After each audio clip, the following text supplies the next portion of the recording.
திருப்பி அண்ணன் வந்து ஆரம்பிச்சிட்டாரு பிரச்சாரத்துக்கு போகலான்னு கிளம்பலான்னு. அப்போ ஒரு எஸ்ஓபி போட்டாங்க, நம்ம கோர்ட்டுக்கு நம்ம தான் போகணும், எல்லா கட்சிகளுக்கும் சரிசமமான ஒரு சட்டத்தை உருவாக்கணும், பர்மிஷன் கேட்டா எங்களுக்கு மட்டும் 30 நாள் ஆகுதுன்னு. கேஸ் நம்ம தானே போட்டோம், நம்மளை கூப்பிட்டுருக்கணும்ல. ஆனால் நம்மளை கூப்பிடவே இல்லை. ஏன்னா நம்ம வந்து புது கட்சியாம், கேஸ் போட்டது நம்ம தான் போய் முறையிடுறோம் கோர்ட்டில். கோர்ட்டு சொல்லுது எல்லா கட்சியும் கூப்பிடுங்கன்னு, ஆனால் நம்மளை கூப்பிடல. இந்த உண்மையை தெரிஞ்சுக்கணும்.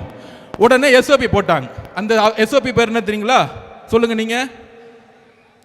Stalin operating system. ஸ்டாண்டர்ட் கிடையாது, அது ஸ்டாலின் சார் அவரோட பேர்லயே போட்டுக்கிட்டாரு. என்ன போட்டுக்கிட்டாரு?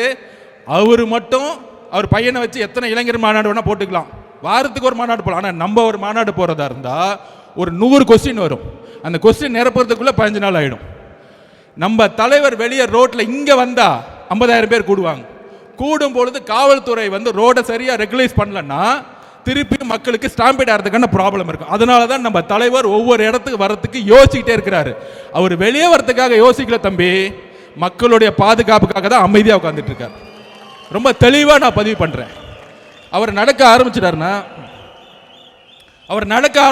1 லட்சம் பேர் வருவாங்க. அப்ப மக்கள் பாதுகாப்பு காவல்துறையிட்ட இருக்கு. காவல்துறை எதுவுமே செய்யறது இல்லை. அப்ப திருப்பி ஒரு ஸ்டாம்பீட் ஆகி திருப்பி அவர் மேல கொலவழி பண்ணும். இதுக்காக தான் எஸ்ஓபி.